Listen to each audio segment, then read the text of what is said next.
প্রথম আলো, আরে ভাই আশ্চর্য একটা বিষয়, আপনি খুনি। এই যে ওর এখানে কয়েকজন রিপোর্টার আছে, টিপু সুলতান, এই যে মতি টতি এগুলোর ব্যাপারে সরাসরি তারা ইয়ের সাথে ছিল। সন্তোষ শর্মা এখনো কালবেলায় অফিস করে বাংলায় ভীষণে, এই যে জুবায়ের টুবায়ের এগুলো। আর ভাই এক একজনের নামে 4টা 5টা করে খুনের মামলা, এরা ওপেনে অফিস করে। এটা কি ফাইজলামি নাকি একটা? ওপেনে অফিস করে তারা, একবারের জন্য আটক করা হয়নি। একটা মানে তামাশা চলে এসছে। তাহলে বলেন কেউ মারা যায় নাই জুলাইতে? যদি মারা যায় এটা বিচার করেন, কত দ্রুত করতে চান, কত বিচারক নিয়োগ দিতে চান, কি করতে চান, কেমনে করতে চান, বিশেষ আদালত করতে চান করেন, কিন্তু বিচার করেন। যদি তারা নির্দোষী হয় তাদের ছেড়ে দেন। অথচ নির্দোষ অনেক মানুষজনরে সেখানে করে রাখা হয়েছে, আর দোষীদেরকে বাইরে আরামসে তারা ঘুরে বেড়াচ্ছে। কোনো ব্যবসায়ীরা তারা পাশে নিয়ে ঘুরে, কোনো ব্যবসায়ীর পিছনে লাগে। আরে ভাই যদি ব্যবসায়ীরা আপনি কিছু না বলেন তো সবাই ছাড়েন, এটা আটকানোর আছে, ওইটা ছাড়া আছে, ওরে সাথে নিয়ে ওরে বগলে নিয়ে ঘুরে, যার সাথে যেমন মনে চায় তেমনি ঘুরতেছে। বাংলাদেশের মানুষের কাছে অনুরোধ থাকবে, ভাই আপনাদের এই যে আজকে যে অবস্থা, এই অবস্থার জন্য ইউনূস দায়ী, এই সরকার দায়ী, এই সরকারকে এর ব্যবস্থা করতে হবে। এই যে হাসনাত, সারজিৎ সহ নাহিদ, একজনও তো নিরাপদ না।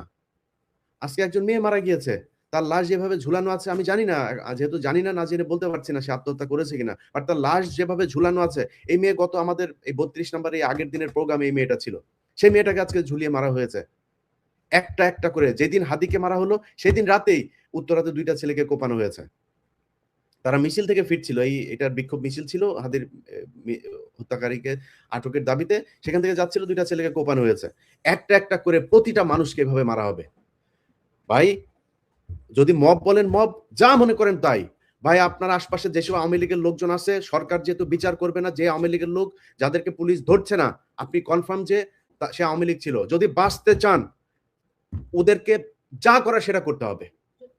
এই আওয়ামী লীগের যারা যারা জামিনে আছে, ওদের যারা আপনার বাড়ির আশপাশে আছে, যাদের বাড়িঘর আছে, যেখানে যা করা দরকার সেটা করতে হবে। যাদেরকে আপনি দেখবেন অফিস করছে এখন পর্যন্ত, যাদের যা করা দরকার সেটা করা হবে। আপনাদেরকে আজকে একটা বিষয় নিয়ে আমরা এই ঘোষণাটা আরো অনেক পরেই দিতাম। আমরা একটা মুভমেন্ট করছি, এই মুভমেন্টে বাংলাদেশের অনেক পরিচিত মুখ, যারা দেশপ্রেমিক, যারা এই গত 15 বছর নির্যাতনের শিকার হয়েছে, তাদেরকে নিয়ে এই বাংলাদেশ আজাদি মুভমেন্ট, তো এই বাংলাদেশ আজাদি মুভমেন্টের একটা কমিটিও তৈরি করা হয়েছে, একটা কনস্টিটিউশনও করা হয়েছে। এটার মূল যে কারণে করা হলো সেটা হচ্ছে যে হাদি মারা যাওয়ার যেই মানে গুলিবিদ্ধ হওয়ার যে ঘটনা, সেই ঘটনার পরে আমরা মনে করলাম না, এইভাবে মরতে দেওয়া যাবে না। একটা প্ল্যাটফর্ম থাকতে হবে যেখানে সবার অভিভাবক থাকবে, সেখানে তারা কিছু কিছু জায়গায় আমরা কোনো পলিটিক্যাল কে নির্বাচনে আসবে, কে নির্বাচনে যাবে, কেমনে নির্বাচন হবে, এগুলো নিয়ে আমাদের কোনো মাথা ব্যথা নেই। কিন্তু ভারতের ব্যাপারে, এই ভারত শুরু থেকে আজকে পর্যন্ত আমাদের এই দেশের পেছনে ছিল। আমাদের সব সময় আমাদের দেশে অশান্তি তৈরি করে রাখা, আমাদের দেশপ্রেমিকদেরকে হত্যা করা, সব জায়গায় ভারত ছিল। অতএব এই ভারতের ব্যাপারে আমরা এক থাকবো, এবং ভারতের ব্যাপারে বিভিন্ন সিদ্ধান্ত এই বাংলাদেশ আজাদি মুভমেন্ট আপনাদের সামনে নিয়ে আসবে। এবং তাদের এখানে যারা যারা আছে তাদের নামগুলো আপনারা জানতে পারবেন। এটা হয়তো কালকের ভেতরেই আপনাদের সামনে চলে আসবে। এবং এই যে কালকে শাহবাগে যেটা হবে সেখানেও হতে পারে, আমি এখনো জানি না, তাদের মিটিং চলছে এখন পর্যন্ত। তারা কালকে হয়তো আপনাদেরকে সেই ঘোষণা দেবে। তো আপনাদের কাছে অনুরোধ থাকবে, ভাই যে যে জায়গায় আছেন, কে মব বললো আর কে কি বললো জানার দরকার নাই। আপনার জীবনে নিরাপত্তা আপনার। এই দেশ আসিফ নজরুল স্বাধীন করেনি, এই দেশ ডক্টর ইউনূস দেশেই ছিল না, এই দেশে স্বরাষ্ট্রমন্ত্রী এই উপদেষ্টা হয়েছে, চিনেন নাকি তারা? এই রেজওয়ানা সারা জীবন নিচতলা ভাড়া দিয়ে খেয়েছে, এখন তো বুড়া হয়ে গেছে, এখন হয়তো ওইভাবে আসিফ নজরুল ছাড়া কেউ খায় না। এখন ও সারা জীবন টাকা পয়সা এই বিদেশিদের কাছ থেকে পয়সা পাতি নিয়ে এভাবে চলে, কোনোদিন তার কোনো সমস্যা হয় নাই, কখনোই তার কোনো সমস্যা হয় নাই। বলেন পার এই 15 বছরে কি হয়েছে? আদিলুর ভাই কয়দিন জেলে ছিল, সে আদিলুর ভাইদের দেখেও এখন মাথা ঘুরায় যে ভাই কি কি করেন কি ভাই? আরে ভাই আপনাদের হাতে দেশটা দেওয়া হইলো, সেই দেশটা এইভাবে ধ্বংস করে দিলেন। একটা বিপ্লব, এরকম বিপ্লব সারা পৃথিবীতে কোনোদিন কেউ করতে পারে নাই। পুরো একটা দলের সব কটারে দেশ থেকে যেতে বাধ্য করেছে এই দেশের সাধারণ মানুষ। সেই মানুষগুলোরে আপনারা কি দিলেন? এখন পর্যন্ত আহত অনেকের চিকিৎসা দেওয়া হয় নাই, এখন পর্যন্ত নিহত অনেকের পরিবারের টাকা পায় নাই। যার যেমনে মনে চায়, একটা হাস্যকর অবস্থায় নিয়ে গিয়েছে জুলাই পুরো আন্দোলনটাকে। তাদের কারণে আজকে আপনি এখানে বসে আছেন।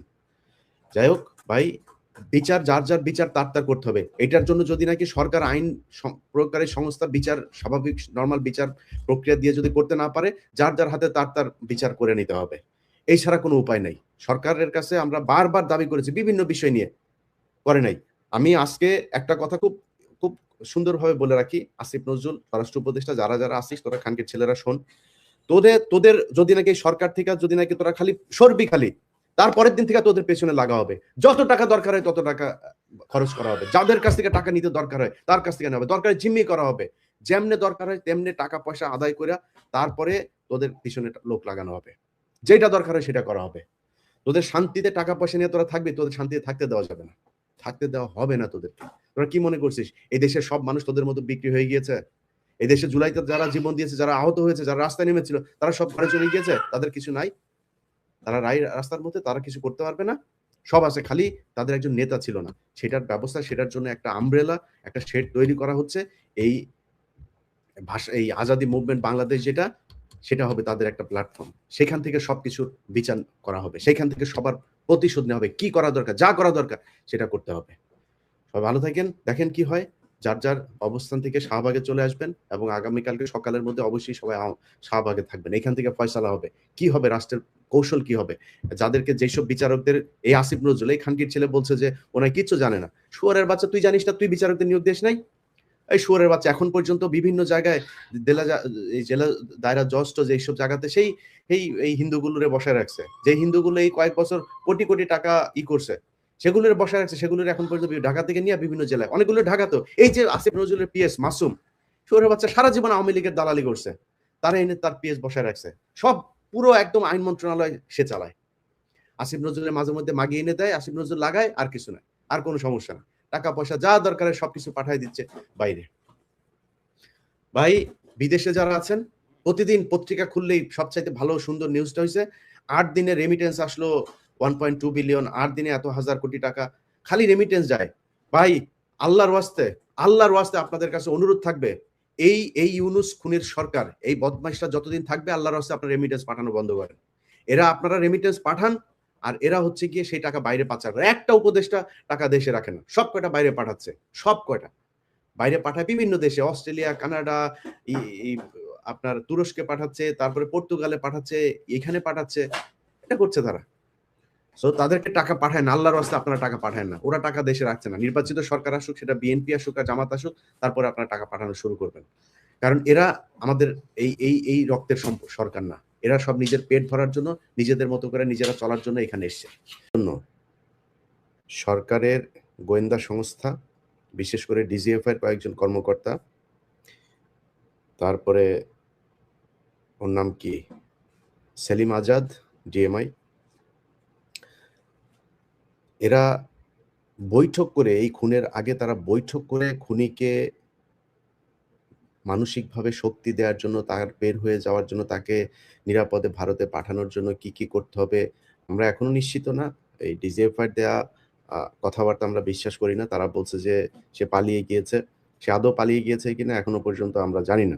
হইতে পারে ফয়সাল মাসুদ সে দেশেই আছে এবং ডিজিএফআই তাদেরকে বাঁচানোর জন্যই তাদের নিয়ন্ত্রিত বিভিন্ন লোকজনকে দিয়ে তারা এটা বারবার বলানোর চেষ্টা করছে যে এই মুহূর্তে তিনি পাস হয়েছেন, এই মুহূর্তে তিনি চলে গেছেন, এই মুহূর্তে তিনি কোথায় কি করছেন সবকিছু জানেন, শুধু এইটা জানেন না যে তিনি যে পালিয়ে যাচ্ছেন।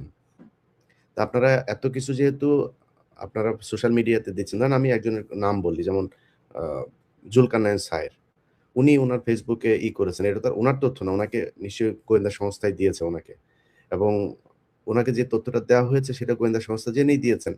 তাহলে গোয়েন্দা সংস্থা আগে কেন ওনাকে দেন নাই যে এই জায়গা দিয়ে পালিয়ে যাচ্ছেন বা এইভাবে খুন হবেন, এখানে এই হচ্ছে, এগুলো দিতে পারেন নাই। ওনারা যাওয়ার পরে তারপরে ওনার সোশ্যাল মিডিয়াতে উনি কার সাথে যোগাযোগ করছেন, হোয়াটসঅ্যাপে কাকে কাকে ছবি পাঠিয়েছেন, সেই তথ্য তিনারা বিভিন্ন জনকে দিচ্ছেন। সেটা জুলকারনাইন সায়ের সহ আরো নিশ্চয়ই অন্যান্য অনেক সাংবাদিকদেরকে তারা দিয়েছেন, কিন্তু তার আগে তারা দেয় নাই। তার মানে হচ্ছে এই ঘটনার সাথে আমি যতটুকু শুনেছি, স্বরাষ্ট্র উপদেষ্টা জাহাঙ্গীর, এটা হচ্ছে গিয়ে পিলখানা হত্যাকাণ্ডের পুরো ধামাচাপা দেওয়ার মূল হোতাদের মধ্যে এই জাহাঙ্গীর একজন। প্রচন্ড দুর্নীতিপরায়ণ এবং আনস্মার্ট, একটা অদক্ষ, একটা অথর্ব একটা অফিসার ছিল। এই অথর্ব এই পিলখানা হত্যাকাণ্ডের ঘটনা নিয়ে ব্রিগেডিয়ার পর্যন্ত গিয়েছিল, তা না হলে তার ফুল কর্নেল হওয়ার যোগ্যতাও নাই, কোনো দিক থেকেই নাই, কোনো দিকে। এর মতো এরকম মানে মানে এই কুখাদ্য আর্মি অফিসার, যে খুব খারাপ অফিসার, সেটাও মনে করেন যে এর মতো এরকম কুখাদ্য আমার জীবনে আমি কোনোদিন দেখি নাই। তার সাথে দুর্নীতিপরায়ণ খালেদা জিয়ার কে দেখতে গিয়েছে এভার কেয়ারে, তার পাশে তার মেয়ে তার বউকে নিয়ে গিয়েছে, দাঁত কেলিয়ে হেসে সেলফি দিচ্ছে। আরে ভাই, তোর তো বুঝতে হবে এইটুক জ্ঞান তো তোর থাকা উচিত, জ্ঞান তো নাই, থাকবে কেমনে? এটা সেইখানে গিয়ে এটা করেছে। টাকা পয়সা তো আছে, ধরেন এই 5 তারিখের পর থেকে যে পরিমাণে টাকা তারা কামিয়েছে, সারা জীবন 14 গোষ্ঠী বসে খাইতে পারবে। এই দাঁত তো সবসময় কেলাই থাকে এখন, টাকা পয়সা হয়েছে না। এরা এই খুনের সাথে জড়িত এবং ডিজিএফআই সরাসরি এই খুন এক্সিকিউট, প্ল্যানিং, আফটার এফেক্ট যা যা করা দরকার সবকিছু ডিজিএফআই বসে বসে করেছে। অতএব ডিজিএফআই চিফ যিনি আছেন তাকে অবশ্যই পদত্যাগ করতে হবে, তাকে সরাইতে হবে, সরাইয়া তারপরে এখানে অন্য কাউকে দিতে হবে। ব্রিগেডিয়ার এই যে আপনার আরেকজন আছে, ওর নামটা মনে যাই হোক, আর্মির বিষয়টা বাদ দিলাম, ডিজিএফআই এবং এই ডিএমআই সহ যারা যারা এটার জন্য মানে এই ঘটনার সাথে আমি তারা জড়িত আছে না আছে, তাদের বিচার করবেন না করবেন, কি কি করবেন সেটার সাথে সাথে মনে করেন যে তারা কিছুই নাই, এটার সাথে কিছুই জানে না, কিছুই বুঝে না, তারা যে এটারে ঠেকাইতে পারে নাই, এই জন্য তাদের ওই চেয়ারে থাকার আর কোনো নৈতিক কোনো নাই। এরপরে হচ্ছে স্বরাষ্ট্র উপদেষ্টা। স্বরাষ্ট্র উপদেষ্টা ধরেন এই গেল কয়েকদিনের ভেতরে যদি আপনি বাংলাদেশের আইন শৃঙ্খলা পরিস্থিতিটা দেখেন, আরে বেটা স্বরাষ্ট্র উপদেষ্টা তুই তুই তো কনস্টেবল হইতে পারবি না। তোরে যদি, আমি জানি না তুই কেমনে ঢুকছিলি সেনাবাহিনীতে, তোর কনস্টেবল হওয়ার যোগ্যতা নাই। তুই এইখানে যেই মানুষগুলোর রক্তের বিনিময়ে তুই এই স্বরাষ্ট্র উপদেষ্টা হইছিস, তোর এই স্বরাষ্ট্র উপদেষ্টা হওয়ার পরে সেই মানুষগুলো নিরাপত্তা দিবি না?